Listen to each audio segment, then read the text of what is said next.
looks like someone parked a trailer sideways in front of the two I need are back there.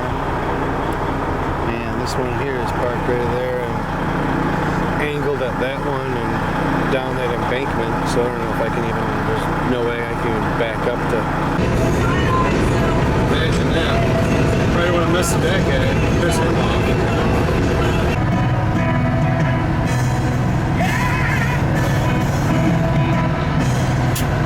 So I pulled over last night to change my speedo sensor.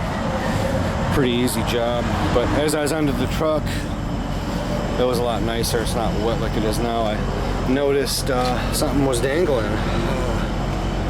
Slack adjuster for the brakes.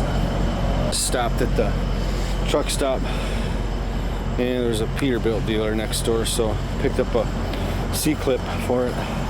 11 bucks. Hopefully I can find some dry pavement and get this thing back up. And hopefully I don't have to take the wheel off. Here's the fix.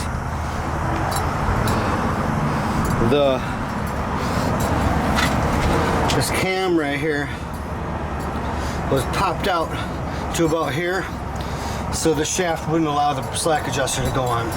Now, these brake shoes spring closed on the other side of the cam and wouldn't allow me to pull it through. So I had to pry the brake shoes open and then pound the cam lobe back between them.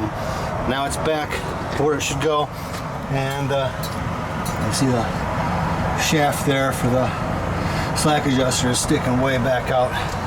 It's hanging down. I was driving like that with it hanging. But it'll pop back on. C-clip and shim kit for it was $11 at the Peterbilt dealer. So I've got probably 30 minutes, 35, 40 minutes into it so far. Most of the work is just getting the wheels off.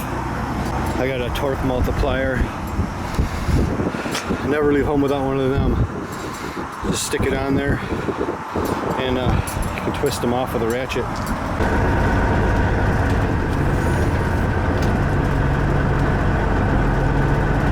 Got it stuck.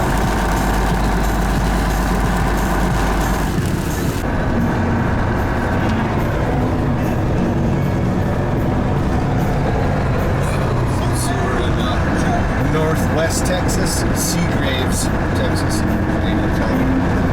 bunch of little towns, they all look like this. Lately, everybody's been avoiding Coparts because of you have to use the app just to go in the door to make an appointment. Andrews, Texas. I am the only one here.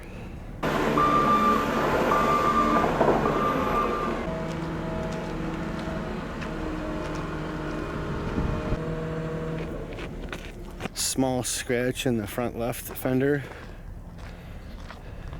I guess they've been working on uprighting that thing for about 10 hours. This is like Texas Chainsaw Massacre type areas.